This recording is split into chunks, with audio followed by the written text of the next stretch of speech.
Right then, so this is a recording using OBS. I've been beseeched by Sana to use this because, you know, too much of a pain to keep stopping every 40 minutes and logging back in. Honestly, these TE break and IFX resemblers. And she's good with technology.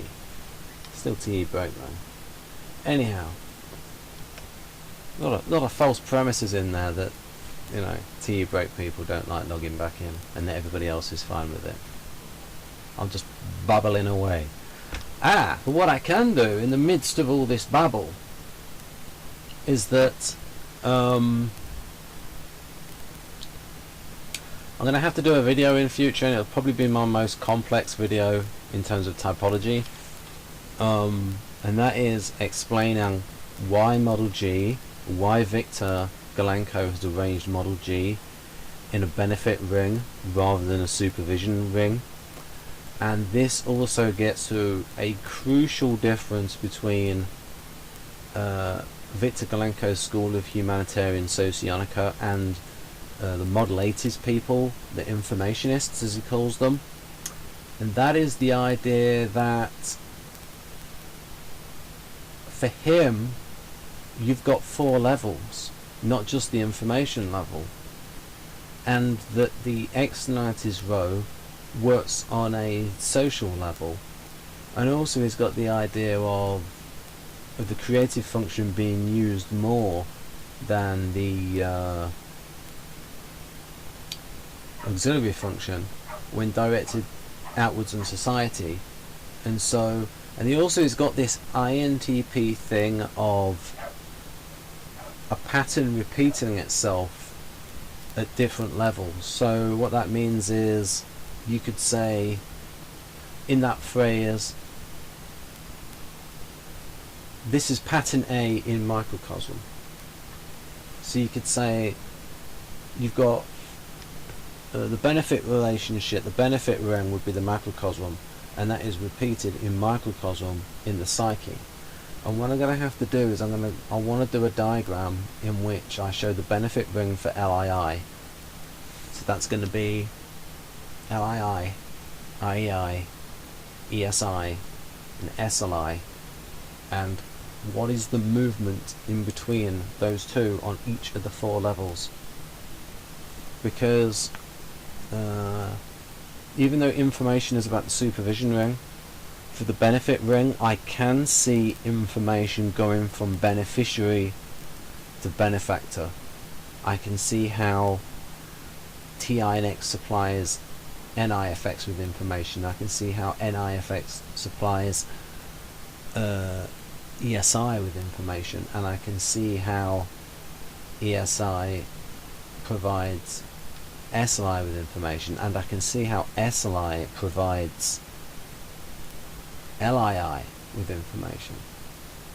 So the idea there is that it's hitting the tertiary function of the benefactor, but it's about psychic energy. Now, I recently looked up Jung's section in Psychology of the Unconscious on psychic energy, and this was, I think it was in the preface, editor's comments, was it's not so much that libido is interest, but the exercise of libido leads to interest. It's a consequence of it. So, because it's one of these tricky things. So I'm going to have to research that more, because I need to research the video that Victor's done on the benefit relationship, because he calls it relationship something like social request, and that is the macrocosm. The Model G arrangement is the microcosm of that. It's always about scalability and repeating patterns. David Mark Kersey has done it as well, repeating patterns, microcosm to the macrocosm. Yeah, because I use that phrase, this is seen in microcosms. So for instance, I as an Austro-libertarian believe that macroeconomics is the same as microeconomics. You know, macroeconomics, Keynesian macroeconomics is stupid, and I would say it's an economic intelligence test to find all the problems with it. You know, because in order to get demand the same as production, you have to put so many caveats in. You have to say something like, oh, this is demand from people who are not buying money on credit. This is from their real earnings. This is demand from, I would say, from the private sector. And so that leads, and so that matches up with the money spent there matches the production. Because if you're saying it's just demand, then that's saying that 99% demand from the government and 1% from the private sector is just as good as 10% from government and 90% from the private sector. But that does not equate to production. Because if government is, you know, that means government's got to produce stuff for it to match the demand.